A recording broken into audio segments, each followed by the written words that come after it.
On today's episode, Victoria and I talk about threads that connect communities and how the threads that connect those communities spread right across the Sunshine Coast hinterland and make it incredibly attractive to other people who want to move here and find a place where they feel that they can be part of a really vibrant community, somewhere that people are happy to share their stories and are supportive of one another. Stay right to the end. I think you'll like it.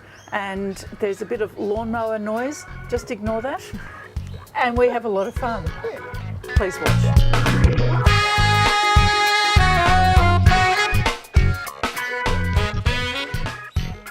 Hello and welcome to Stories from the Red Couch, episode 65.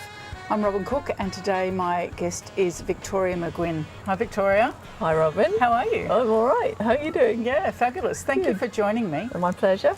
Now, ordinarily, as a journalist, you would be kind of sitting on my side, wouldn't you? That's true. And talking to people that you interview and stories that you create for Hinterland Times.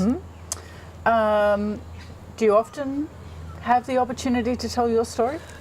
No, only when I'm having coffee with girlfriends, really. But that's about it. But no, it was quite strange today because I said to someone this morning, "Oh, I've got to go home and just pack up some things for an interview. I'm being interviewed," and they said, "You're being interviewed?" I said, "I know. Makes a change, doesn't it? Me." Yeah. But yeah, so it's a bit strange. Yeah. But there we go. Yeah. So, and have you always been, is this something that you've done? Because you've got some books, and we'll talk about those in a minute, and they don't look like journalism books. Because I don't think of myself as a journalist. I think of myself as a writer. Okay. Because I've never gone... I know lots of journalists, and many of them are very lovely people. Yeah. But for me, journalism attaches itself more to very current news, sometimes gossip, sometimes trying to stir the pot a bit, and not always in a good way. Yep. Whereas I tend to focus on writing about the good things, which I really like to do and always have. What's going on out there that's good. Yeah, so storytelling. Yeah, storytelling and telling somebody else's story like I did with you guys. That kind of thing, you know, just because there is so much out there that's negative, and I like to say, no, it's not all bad. Yeah, which is exactly how we feel, why we do Stories from the Red Couch. Yeah. I mean, that's why we're doing this, for the same reason. To inspire people. Yeah. And give those smaller voices an opportunity to be heard in that cacophony. Yeah, that's right. Of the 24/7 news cycle.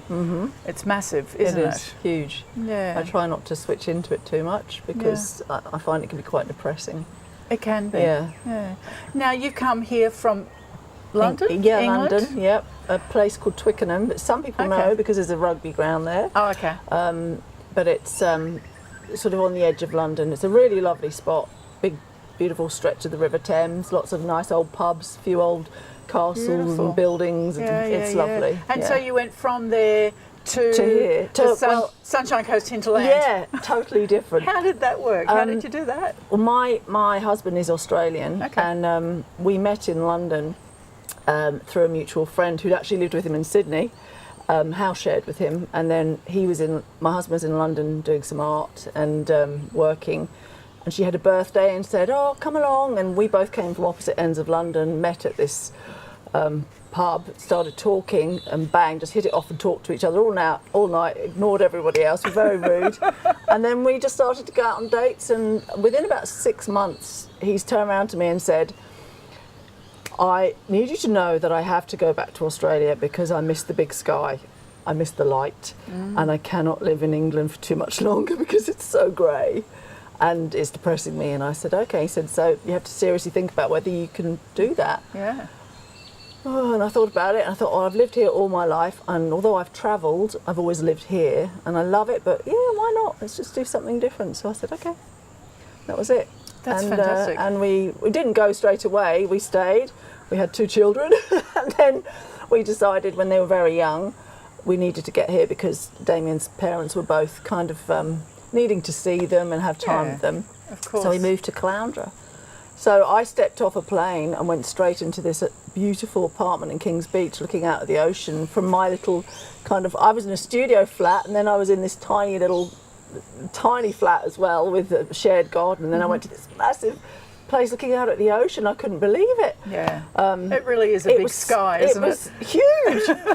And after a few months there, we started driving up here to Chevalham and Palmwoods to look for somewhere to live. And every time we drove off the highway here, as we came into Chevalham, my whole body would just go, I'm home. So that's why I knew this is it, this is where I want to be. And I just sort of fell in love with Palmwoods. I love all the things about it, all the community things. I love the fact that you go out to the skate park and there are people playing tennis, then there's people doing cricket here. There's the kids in the skate park who are generally really nice. Despite, some people go, they're lovely, most of them.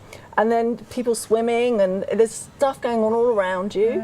And then there's stuff going on down at the hall, and then there's the lane, and Homegrown, all those places. And it was just, I thought this is great. And then Montville's beautiful, because that's quite close to us too, and Mullaney, and there's just constant beautiful little villages all along. You must have you're the editor of the Hinterland Times. I am. Yes. How cool is that? Oh, it's great. I love it. So in that kind of capacity, and coming from somewhere completely different to here, what sort of things do you notice about our communities that really stand out in a way that talks to the cohesiveness and the support that we have here?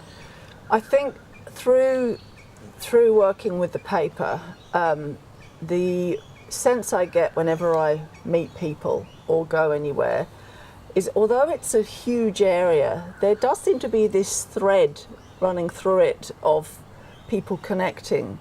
And you can be in Mullaney and there'll be people there who know people in Mapleton or Palmwoods or Nambour. Oh yes, that family, or oh yeah, the pineapple farmers, or that, there's all these lovely threads of people who know each other that I think is the deepness of the area. And then other people come on top of that and add to that, and it just becomes this rich tapestry. It's kind of hard to explain, but it feels like there was already something very special here, but more and more people are coming who see that and are building it too. So they're being attracted by that in the first place. Yeah, that like attracts like. Really, really seeking that out. Yeah. Because you don't get that necessarily in a big city. No, you don't. It's very hard. You might get it in a couple of streets, but you don't get it in a big city. Yeah. And even where I lived in London, I wasn't in the city. I was in sort of a suburb almost, sort of Twickenham, that area. You know people in a few of the shops because you've grown up there and you see people in the street every now and then, but it's not the same as here. Whereas, here I get a letter delivered to me at the post office and all it says, and Anne, this is up at Montville, Anne says to me, "Oh, Victoria, I've got some post for you," and it just says, "Victoria McGuin, care of Post Office, Montville." That's it. And it reached me, and it's just like, that's so lovely. It is lovely, isn't it? You can go to the baker's, if you've forgotten your purse, they'll go, "That's okay, do it next time." Yeah. And I love that. Yeah. You don't get that in a big city. No. Yeah. How did you end up being the editor of the paper? Well, I arrived and I'd been here for about 6 months and I had sort of baby brain. And I was thinking, I need to be doing something else. I love being a mum, but I need something else. Yeah. And I was sitting up in Montville because one of my children was already up at school on the range. And I was sitting up there having a coffee by myself. And I thought, which paper do I like to read when I'm sitting around having a coffee? It's the Hinterland Times. I'm going to see if they've got any jobs. So I just phoned up Michelle and Heatley, who were the owners then, and said, "Oh, I used to do writing on and off in London. I've got a blog. Do you ever need anyone to do some freelance work for you?" So Michelle had a look at my blog and then said, "I'll come and meet you for coffee." We met for a coffee and she said, "Yeah, all right, we'll see how it goes." And she sent me this load of jumbled up emails all about a goat house somewhere up on the range and said, "Turn it into a story." So I did. And then she said, "Great, now go and find someone and write a story about them." So I did. And this carried on for a couple of months and it just built and built, and then I was doing 1 or 2 stories a month. And then shortly after that I started, because I'm a bit funny about my punctuation and grammar and things. I had an English teacher mother, so I'm meticulous. Yeah. So I'd be saying about things in the paper, and so I ended up becoming the proofreader and sub-editor of the paper. Yeah. And that was it. And so that became like my constant, regular gig for 4 years, I'd say, 4.5 years. And then Michelle one day said, "How would you like to be the editor of the Hinterland Times?" I said, "Sure." "Oh, okay." All my hairs went up when she said it. All the hairs went up on my body, and I went, nice. "Okay." And she said, "I think you should do it because," she said, you know the paper back to front, you know lots of the community, and you love it, so why not?"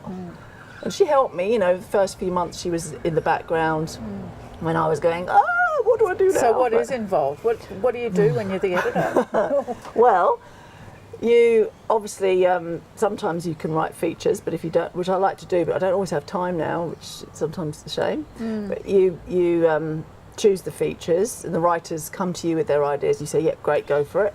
Then you have to get in touch with all the community groups, make sure that you know what's going on each month. You've almost got a checklist each month of what events are going on around all the towns. Okay. And you just get in touch with everyone and say, "Is it happening this month? Do you want to share some information about it? Do you have high resolution photographs?"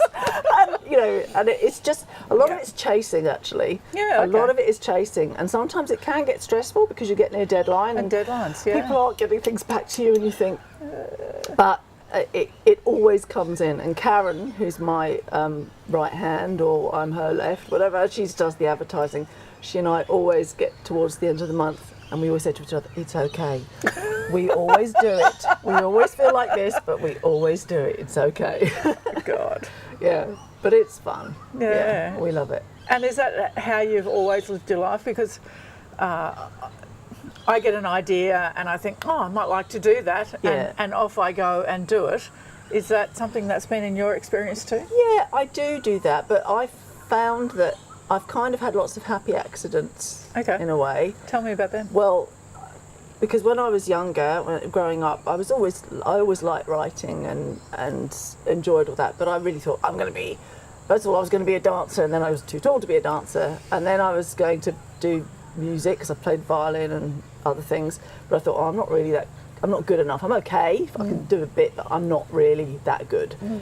And then I thought, I'll do drama. I like drama, so I stuck with that for a while. And then I was meant to go to university, but I didn't do so well at my A levels because I was at that age where I went to everything. And so I took a year out and said, I'm not going to university. I took a year out, and I ended up working in a coffee shop. And while I was there, this man used to come in the coffee shop, very funny, really entertaining guy. And we'd have these long conversations with him and his friend. And then one day he came in and said, "Wix, how would you like to help me start a newspaper called The Big Issue?" And I said, "Oh, okay." He said, "It's going to be The Big Issue." He said, "It's going to be sold by the homeless, and they keep some of the money." And I said, "Oh, right." And he said, "It's come from Anita and Gordon Roddick, who run the Body Shop." Yes. Gordon came up with the idea. He saw something in America and he wants to bring it over to London. Do you want to help me? I said, "Yeah, okay." Hung up my coffee apron, and off I went. And we started it. There was a little office, 4 of us, and we began The Big Issue. What a great story. Yeah, so that was a happy accident. Yeah. And so I did that, and then after I'd been doing that for a year or so, I decided, I think I'm going to go back to university now. This is too much, hard work. Hard work? Yes. Yeah. I went to uni and did drama and theatre studies, and then I came out of there, and again, little things would happen. I'd get an acting job, and it would be really good pay, and I'd think, yes, and then I'd have nothing for months and months, and it was just so annoying. Heartbreaking, and it just goes like that all the time. Yeah. Sometimes you're working with really big names as well. I was once in a film where I had the tiniest part, but I was sitting on a bed next to Gwyneth Paltrow. Oh, okay. And I thought, how weird is this? We're the same age pretty much, and we look quite similar, but our paths are so different. But it was funny. It was a funny moment. Yeah. But I just kind of would plug away at that. And when I wasn't doing that, like all actors, I'd be doing any old jobs, from stuffing potpourri to working in an office, and then I ended up selling diamonds in the Ritz. Wow. Which was great. because I met some really interesting people, and I could write a book about that place, but I'm not allowed to because you have to sign a waiver, you know, when you join. Yeah. Whoa. Yeah, because you meet, you know, Russian counts, politicians, actors, all sorts coming through those doors. Yes. And you hear all the stories from the hotel, and some of it's just unbelievable. Yeah, yeah. But it was an adventure, and so that was another happy accident. Yeah. But I had a great time there. Yeah, I loved it. And so, tell me about some of the books. And there's a lawn mower happening across the road. How rude! I know. I should have mentioned it to them. Maybe they'll go down the back soon. So I hope it's not too disturbing. Tell me about what you've brought. Oh, I just brought a few things because they were just various books that connected to things from my life. I first of all found this today, which was my little book of stories from when I was I love that. a little girl. Isn't that beautiful? Yeah, it's very quite neat. I wonder how old I was. I'd like to show it to my kids and say, look how neat Mummy's writing is. But it was very, some of them are very strange. Oh, well, there's kissing and cuddling. Kissing and cuddling. Yes. And then there's a story about Fred the Frog, which actually is about me making a grave for him with a lovely box of beautiful flowers and ferns and leaves, and I put talcum powder in the bottom to make it smell nice for the dead frog. You know, and there's all these little stories in there. I think you've got some in-depth. I know. I've got to think about issues frogs there. But yeah, there's lots of death in this. But anyway, that was my first foray into storytelling. So there's really a thread coming through there, isn't There it? is. And my mother, her name was Chris, and she used to write short stories. This is you can tell this is from a certain era from looking at the cover. So is this her book? No, she's written in it. This was Okay. in 1982, and she wrote a story called School Play. Yes. So she used to write lots of short stories, so she was a writer. So that was kind of a common thread. My uncle writes poetry. Okay. So it's kind of in the family. Yeah, it's in the family. And we all love it. And then along the way, I dabble with other things. Like I brought these because this made me laugh. I think, I'll try a bit of feng shui. I'll try a bit of Reiki. I'll do something else. I'll see where life takes me. And I tried everything, but I would always come back to punctuation.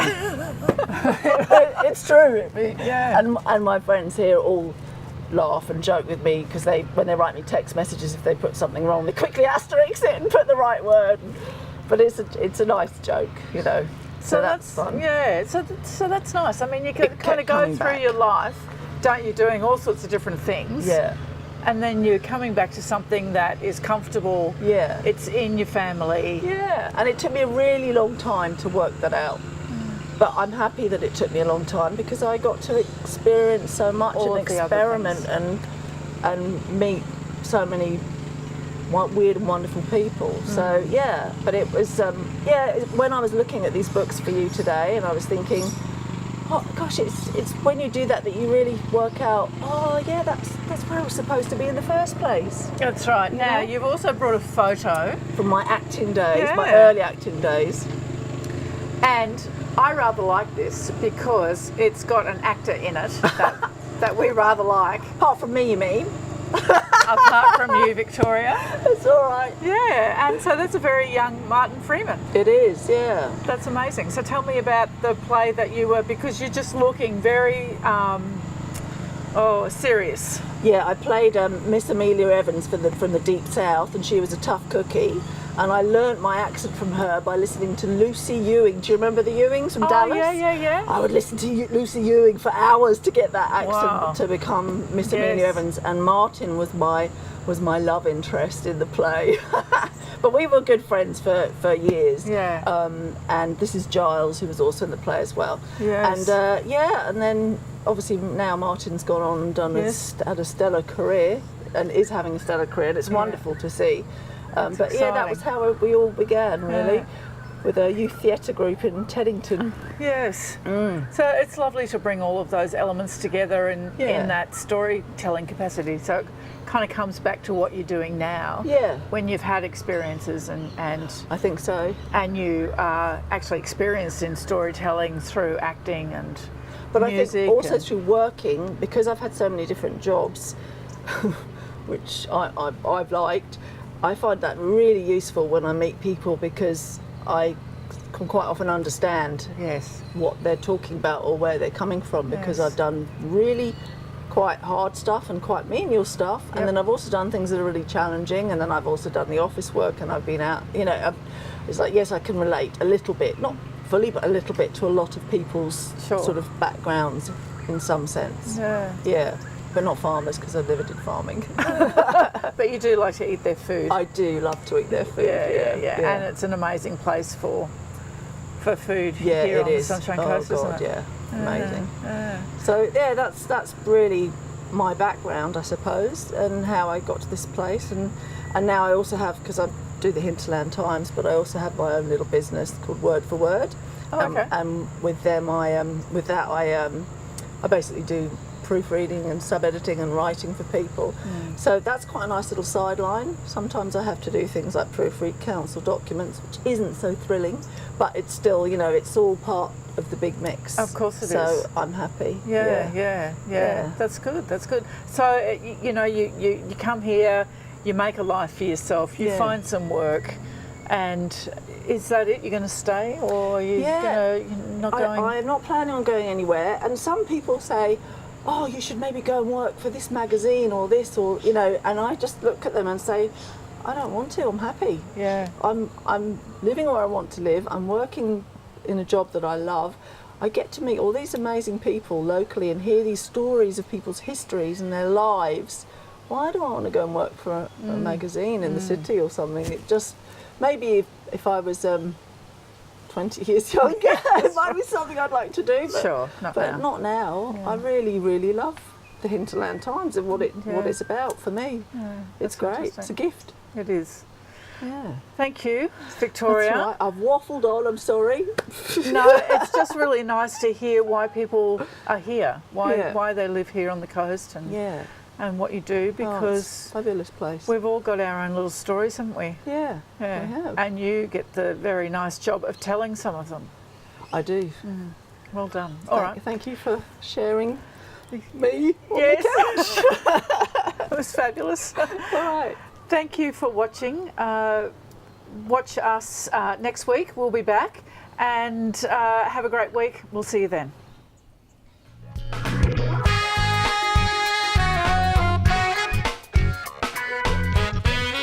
Right through to the end. It's a beautiful story about telling stories, and I can't think of what I was going to say.